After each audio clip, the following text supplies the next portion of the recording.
Welcome, everybody, to Freelance Writing Direct. I'm your host, Estelle Erasmus, the author of Writing That Gets Noticed, Find Your Voice, Become a Better Storyteller, Get Published, which was named by Poets and Writers a best book for writers. Every week, I speak with novelists, with authors, with writers of every niche to talk about their tips, their tricks, their strategies, and how the sauce is made, including creative advice. I'll talk about essays and articles and share my own experience from 3 decades of publishing. So join me every week and grow your business and build your craft with Freelance Writing Direct. And don't forget to subscribe, rate, and review on iTunes. And follow along on Substack, where I share special clips for subscribers only at estelleserasmus.substack.com. Welcome, everybody, to this episode of Freelance Writing Direct. I'm your host, Estelle Erasmus, and today I am so happy to have Mallary Tenore Tarpley with us, and she is the author of the memoir, Slip, Life in the Middle of Eating Disorder Recovery. And we're going to talk all about it, but first, let me tell you a little bit about Mallary. She's a journalism and writing professor at the University of Texas at Austin's Moody College of Communication and McCombs School of Business. Her writing has appeared in the New York Times, the Washington Post, the Los Angeles Times, the Dallas Morning News, and the Tampa Bay Times, among other publications. She is the recipient of a prestigious Alfred P. Sloan Foundation grant, which helps support her research and writing. Mallary graduated from Providence College and has a Master of Fine Arts in Nonfiction Writing from Goucher College. She lives outside of Austin, Texas, with her husband and 2 children, and Slip is her first book. Welcome, Mallary. Thank you so much for having me. I'm looking forward to the conversation. So you've been getting a lot of accolades for Slip, and I think one of the reasons is also the way that the book was structured. So I want to get into that. But first, can you talk a little bit about the genesis of Slip and why you decided to write this memoir of the middle part of eating recovery and so much more? Yes, of course. So I always knew that I wanted to write a book ever since I was about 8 years old. And when I was in treatment for anorexia, I kept meticulous journals. And so I was always journaling as a kid and when I was sick with an eating disorder and throughout my recovery. And I began actually writing iterations of this book when I was 17 years old. And so I thought, I want to write about my eating disorder. And every few years, I would write a different version of it. But I always thought I had to be fully recovered before I actually published this book. And that day never really came. I found that I wasn't fully recovered from an eating disorder and I didn't know if I would be one day. And so I began to question what it would look like if, rather than trying to tell a story that really was not authentic about being fully recovered, what if I could tell a truer narrative about what it's like to be in recovery and to inhabit what I call the middle place, which is this name I've given to this gray space in between acute sickness and full recovery.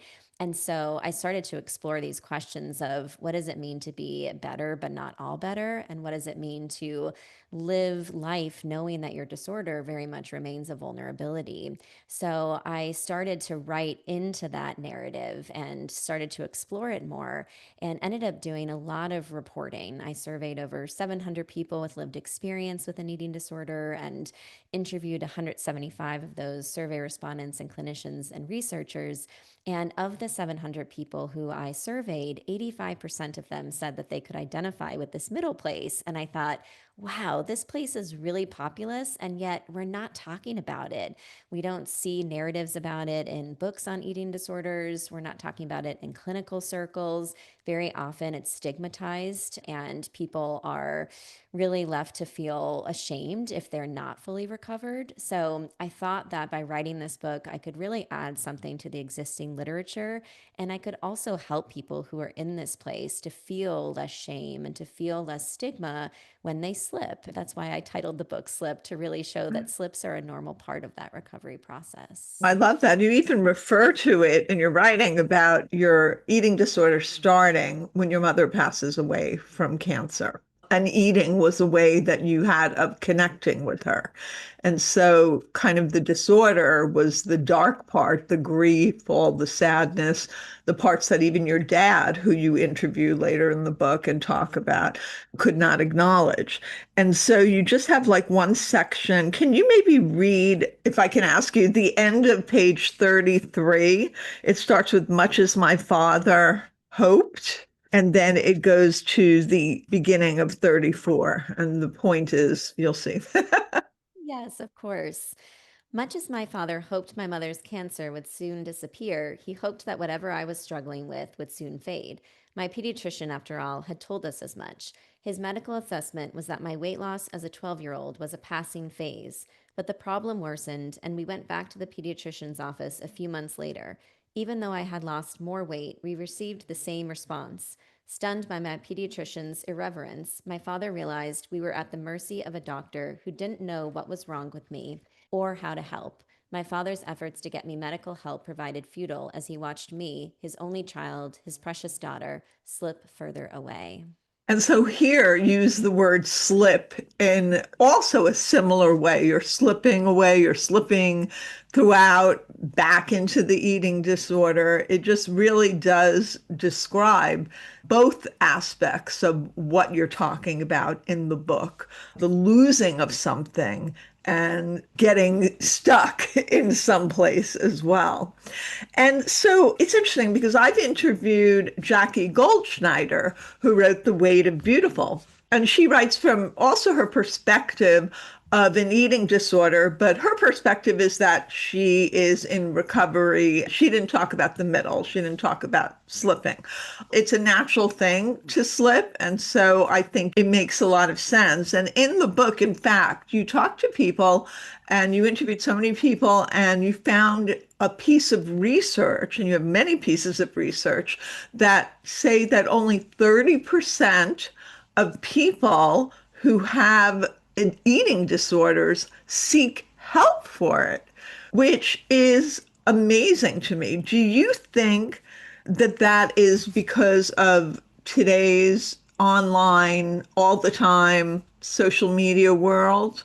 I do. I mean, it's a really startling statistic. And I think that there are many reasons why someone may not actually seek treatment. But part of it is because just diet culture is so ingrained in our society. And so it becomes very normalized to talk about dieting and to talk about losing weight. And so many times people who are struggling don't necessarily know that they've descended into an actual eating disorder. Maybe they have engaged in some behaviors around food restriction, or maybe they have increased their exercise.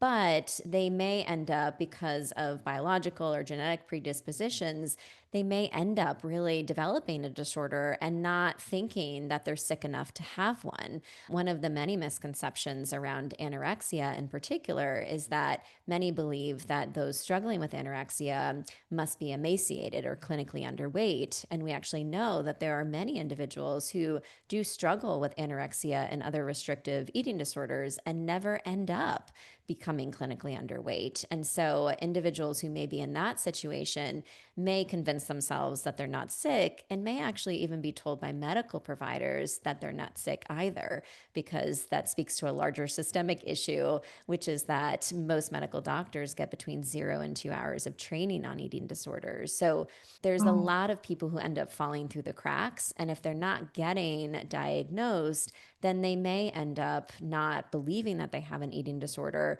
or they may think, oh, I've got some disordered eating, but they don't realize that over time that has gotten to be more serious. So I think there's a lot of stigma sometimes in asking for help. And often people don't know where to turn for help either, because there are not that many eating disorder clinicians. Certainly that field has grown, but it can be sometimes difficult to find providers in the first place, let alone providers who take insurance. So there are a lot of barriers to care that can prevent someone from actually seeking help. Yeah, I remember when I was in college, eating disorders were so prevalent. I even experimented with it myself. I would watch a whole week, eat salads, and then binge on like Friday, Saturday, and then pass out. And, it was so unhealthy. I got sick from it, and I got the flu. I got whatever bug was going around, and I didn't have that personality to keep it up, but I definitely experimented. And I had a roommate who had a definite eating disorder and had to go home. She had to leave because she was just really sick. And we didn't really even know. We just kind of like, oh, she's in the bathroom again. That was that kind of discussion. But nobody really knew what to say or how to handle it. So I could definitely see when it starts earlier, especially with kids, you have to be so conscious. And so in your book, you have your book structured in a linear fashion. So, how did you decide to structure the book? And you also have so much research embedded within.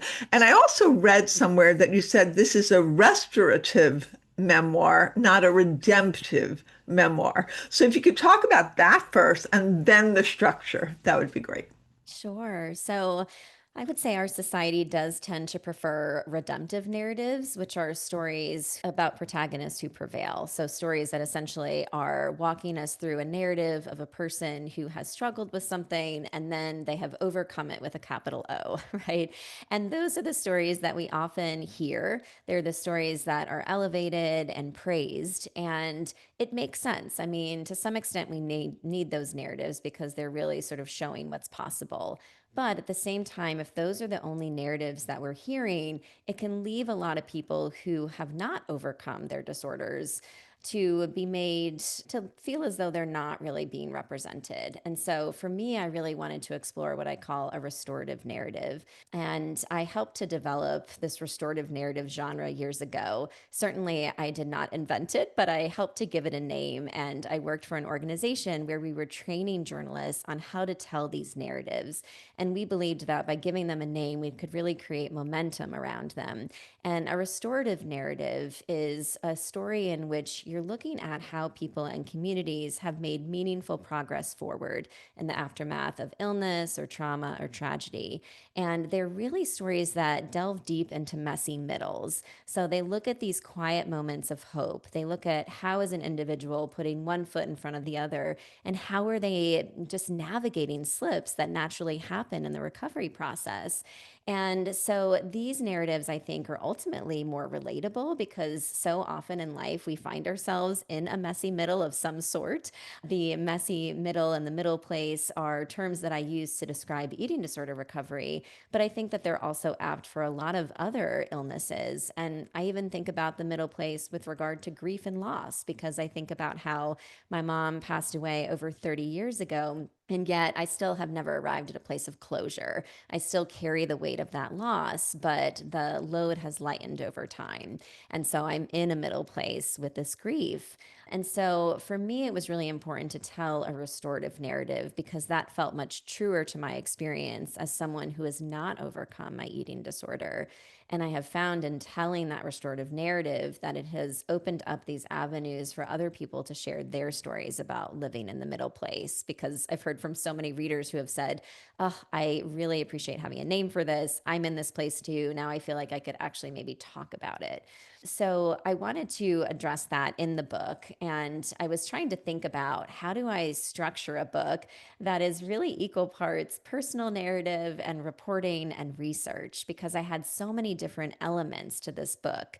And I, as you mentioned, wanted to have chronology be the backbone of the book because for me, I feel like just having chronology is an important part of creating a sense of cohesiveness with a narrative, particularly when you're trying to tell a narrative that does have a lot of different elements, right? It can be easier to hop around in time if you're just telling a personal narrative.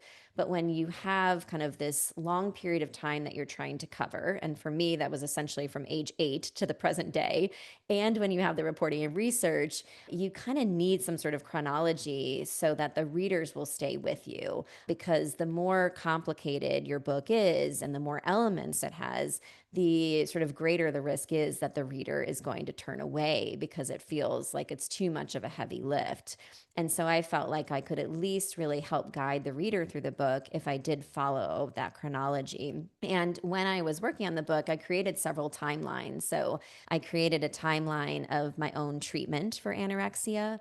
I created a timeline of my mom's illness. So she struggled with cancer for 3 years before she passed away. And I really wanted to look at her medical records and think about, okay, what were these different sort of major points in her treatment and her illness, and what was happening to me at that point in my life. And then I made a third timeline, which really looked at these critical moments in the field of study around eating disorders. And so that dated back to the 1800s all the way up until the present day.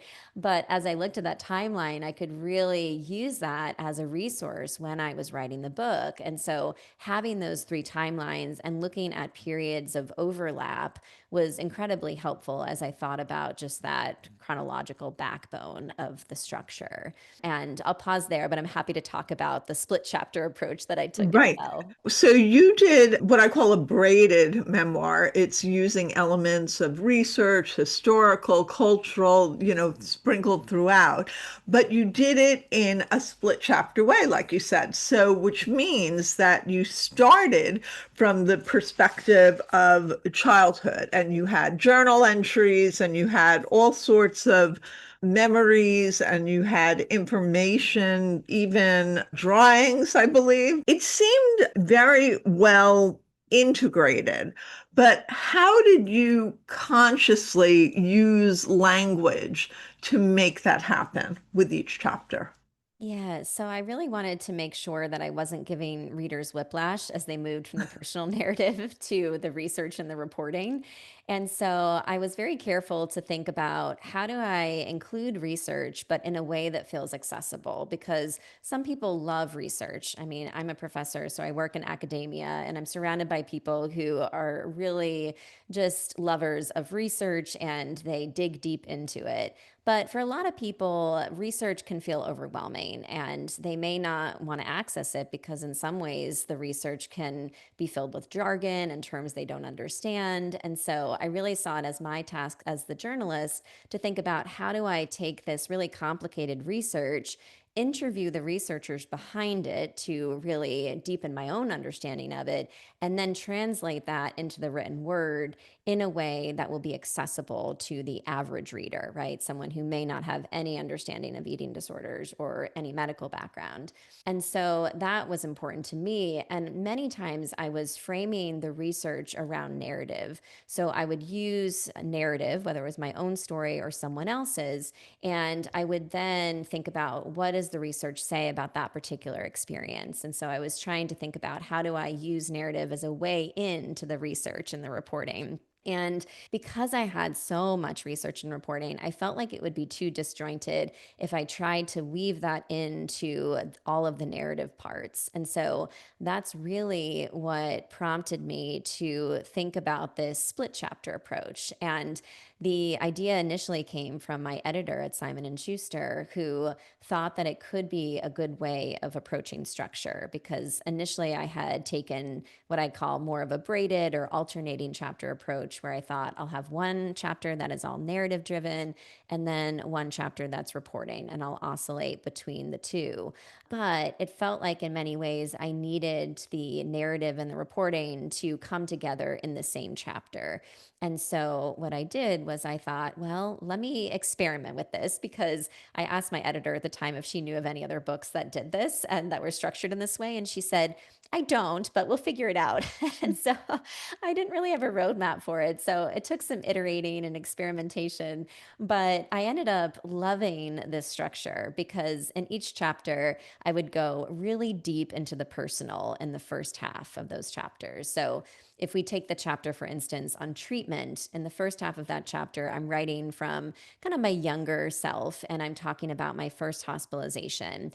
And I'm using all these different source materials like my old journals, my medical records, therapy workbooks, and I'm using those to corroborate memory and to really recreate scenes. And then in the second half of that chapter, which is marked by a visual element, which is an infinity symbol, I then am talking about the evolution of care, and I'm writing that second half from my present day perspective. So, in that particular chapter, for instance, I'm bringing in all of these insights from experts who I interviewed who are now working in treatment centers who could talk about how care has changed since the 1990s when I was treated. And then I'm also bringing in narratives from people who are more recently hospitalized. And so both halves of each chapter are unified by a central theme, in this case, treatment. And what I loved about this is that it really enabled me to go deep into the narrative and then deep into the reporting and research. And it also, in some ways, helped me to think about how my present day self could be in conversation with my younger self. And so I really love this idea of bringing those two selves to the page. And even in the second half of each chapter, I would try to find these marriage moments where I would just kind of insert the I a little bit so that readers would know that I, as the central character, was still there, right? I didn't want the second part to be about me so much, but I still wanted readers to know I was there. And the last thing I will say is that in some ways, I think too that these two halves just helps to give readers a little bit of levity because the narrative can get really deep and emotional. And I think it's engrossing in some ways, but because of that, it can also feel heavy. But then you get to the research parts and you think, okay, this feels maybe a little bit lighter, right? It's a change of pace from the narrative. So there was a lot of experimentation that went into this and a lot of thought, but ultimately, I think and hope that it created this sort of cohesive story that really did blend together all these different elements. I'm imagining the narrative drove it and the reporting fit in because it had a support. Yes, the narrative really did drive it. And that's why I started each chapter with the narrative. I mean, I really liked writing each part of the book equally, but I will say that the narrative is really what motivated me as a reporter because there are many times where I'd be writing about something from my past and I would think, have things changed since then? Or why was I so stuck, for instance, in this cognitive rut where I couldn't stop thinking about the eating disorder? And that then led me to look into all of the brain based research that's being done on eating disorders. And I was then able to look at that research, talk with the researchers behind it, and then really understand my own experiences better. So, a lot of times the research was helping me to empathize with younger Mallory. And there was this really beautiful connective tissue between a lot of the research I was looking at and the narrative that I was telling about my own story. So you mentioned in the treatment section of the theme of the infinity symbol. Now, you probably have seen The Summer I Turned Pretty. Yes. The infinity symbol is huge there. I think that the infinity symbol in some ways symbolizes ongoingness. And in many ways, my narrative is ongoing. There has not been this end point or this finish line. And so when we were considering graphical elements to use, I really liked the infinity symbol, partly because I just love the way that it looks. I still write in cursive and I love swoops and just visually, I find it aesthetic. But I also liked the idea of the ongoingness. And if you look at the infinity symbol, it really is the joining of these two ovals, right? These two sort of circular images. And so that for me also represented the connectivity between the narrative and the reporting and research. And can you talk a little bit about how you used? Yeah. So, I mean, I used that really, I mean, in a literal sense to separate the narrative from the reporting and research. So, that was a way to symbolize to readers that, okay, we are shifting from one part of the story to another.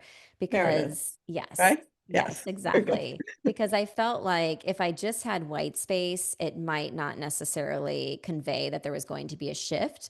I do think that there's a lot of value in white space in general in terms of giving breathing room to text on the page and also sometimes symbolizing a passage of time. But I felt like there needed to be a more direct symbol in each chapter that would Each. signify that we were moving from that personal to the reported. And so we kept that infinity symbol in each chapter as a way of kind of guiding readers. And so, in some ways, it was a guidepost to let readers know, okay, here's the shift, right? Now we're Okay. moving to the present day perspective and to the reporting and research.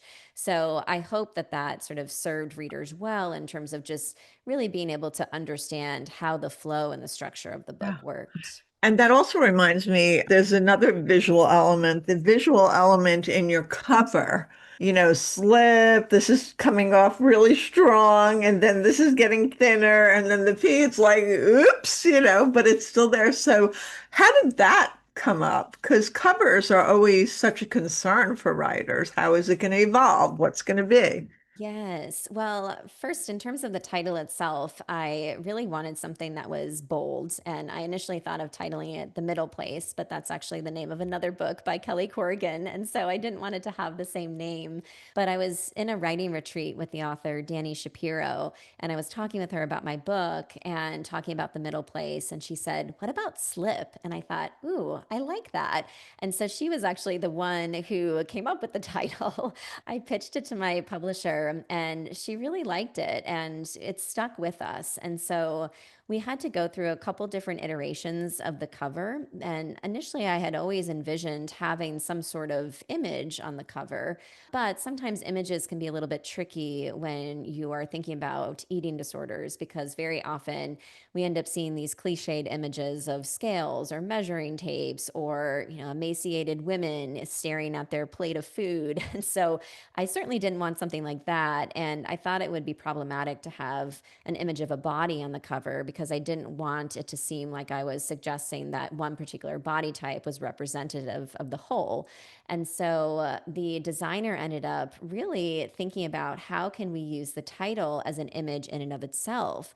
And so when I first saw it, I thought, ooh, that feels very bold. And it actually, in some ways, reminded me of body image. I found that I was initially a little bit self conscious showing people the cover because I thought, well, many people say they don't judge a book by its cover, but so many of us in reality do. And so I thought, I don't want people to look at this and judge me or judge the book and then say, I'm either not going to read it or I will read it.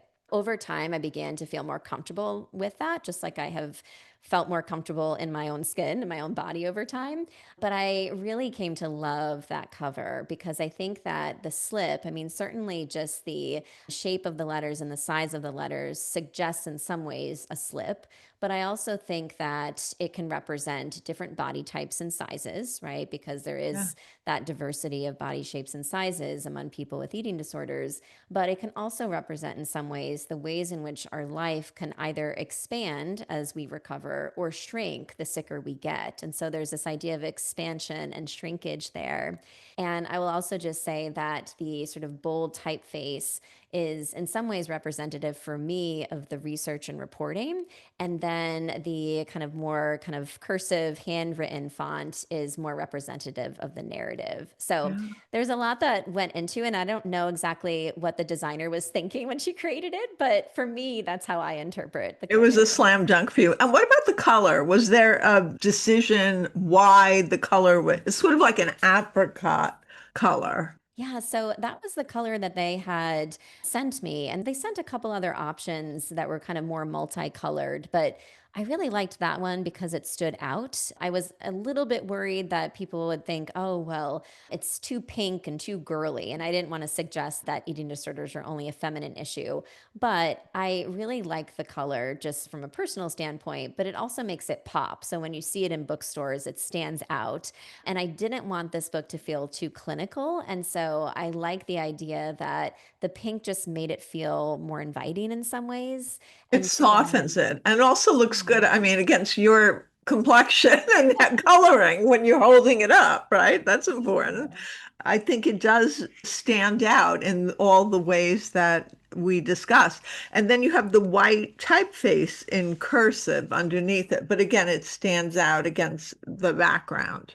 I'm usually not a favor of white type, but I think it works in this situation because it's against the black, it's against the bold, it shows up. Yeah, good job Thank you. with the designer. Yes, kudos to the And designer. you, I mean, the authors part of the discussion with a publisher that is collaborative, which it sounds like Simon and Schuster was. And I think that's so important because it's a big part of the process and you have to be on board with it, because you're going to be taking it around and you're on tour right now. Yeah, so I mean, the tour has been going really well. I've been traveling the country, and in some ways, it feels particularly powerful as a memoirist to be on tour because in so many of these events, I'm reconnecting with all of these people who are parts of different chapters of my life. So, in some of the events, I've seen medical providers and therapists who treated me years ago who I hadn't seen in 25 years, and I got to reconnect with them and really celebrate the book. Other times I was sort of seeing people who I was in treatment with at these events. So it's been really beautiful. And in some ways, it's also reminded me of how far I've come in my recovery, even though I still have a long way to go. I think about how when I was acutely sick, I wouldn't look anyone in the eye and I just did not want to be with anyone. I would always just retreat inward.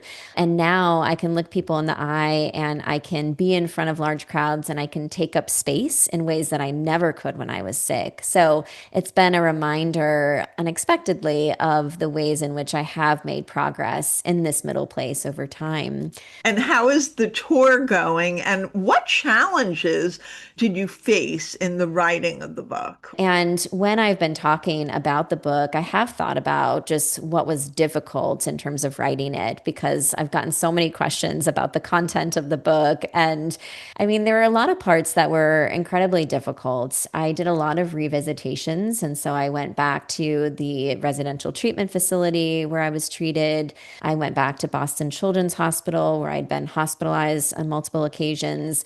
And just revisiting in some ways was difficult because I had to figure out how do I revisit the past without getting stuck in it. And I had to remind myself that sometimes there are places from our past that can inhabit the past, but they don't have to invade our present. So I needed to make sure that I wasn't just consuming all of my energy and thoughts around the past. I didn't want to get so mired in it that I had to, sort of go back into treatment or something like that, right? And so I thought about this idea too of what does it mean to re-inhabit your younger self? And there were many instances where I would be writing about certain foods that I would eat when I was sick, or how I used to have to drink Ensure supplements when I was in treatment. And so I would actually, drink the Ensure when I was writing about that part of the chapter so I could taste that again because I hadn't tasted it in 20 years. Or I would sort of eat the particular foods that I was writing about, even foods that I had enjoyed with my mother. I would kind of cook those and try to consume them again so that I could just taste what they were like and include those sensory details.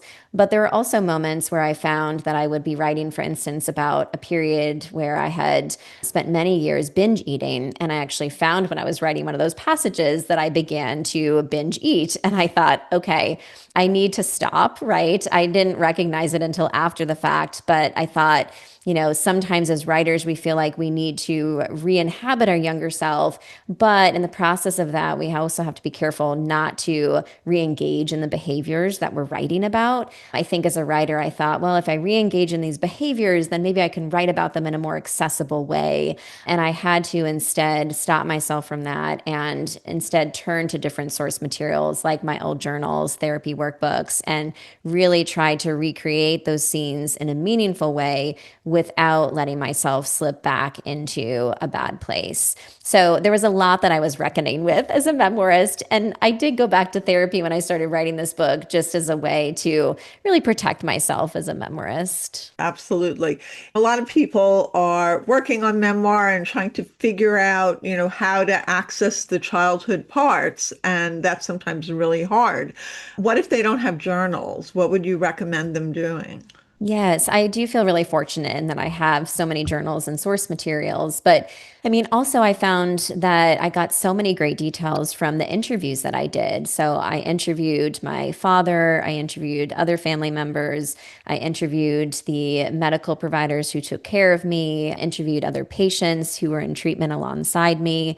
I'm fortunate to be writing this memoir at a time when the people who I needed to talk to are still alive. So I recognize that that's challenging for some. And I also recognize that I'm lucky enough that the people who I wanted to interview were willing to talk with me, right? Because sometimes we might be Yeah. writing about particular family members who are no longer around or who really don't want to have a say in the story or just don't want to be interviewed. I mean, I certainly ran into some situations where family members would say, Mallary, you have to leave the past in the past. And sometimes in those cases, I would just give them some time.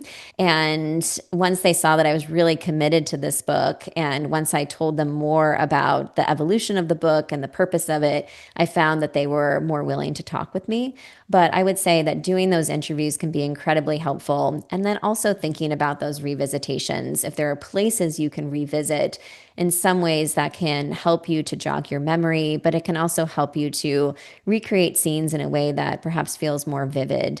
And even if the place has changed, that can be part of the narrative. So I would sometimes write about different places like the hospital that had completely changed. I mean, the memoirist in me wished that they'd stayed the same so that I could just write about them exactly as I'd remembered them. But the changes can be part of the narrative. And you can think about, okay, what has changed about me, right? Or in what ways has the place changed? And in what ways have I perhaps remained the same? Or has the place remained the same, but have I changed along the way? So there are different questions you can explore as part of those revisitations. I love that. I tell my students, sometimes I teach at NYU, and I tell my students to create playlists of music around the time that they're writing about, especially if it's childhood, or even look for on YouTube commercials from the time. The other day I saw a Genete commercial and I was like, oh yeah, that made me remember the perfume that I wore and how I acted and how I used frosted eyeshadow. I mean, it just brought back all this stuff that I had forgotten and that I need to access. So I love that you have access to that and that, you also were able to interview people and you used your journalist's resourcefulness to find all the ways into story. So what's next for you after this, Mallary? Well, I still have a lot more tour events, but I definitely want to write a second book. And so I need to just carve out more space for reflection. I have been doing a lot of promotion. And while I enjoy that work, I am feeling drawn toward the written word more. I've been writing shorter essays related to the book, but I'm finding that I want some space and time to really just think about the next project. I have some half baked ideas that are so half baked, I haven't yet quite articulated them verbally, but I do know that I want to write another book and that it would be nonfiction. I love that. Well, I look forward to seeing the next thing you do and to also continuing to watch as your tour and work evolves and all the great things that are coming out of your book. Thank you so much, Mallary. Thank you so much for having me. It's been lovely. Follow me at EstelleSErasmus.com on my website and on social media, which is Instagram, TikTok, and Twitter at Estelle S. Erasmus. And we're now on YouTube for Freelance Writing Direct. Follow along, and soon everyone will be reading what you're writing.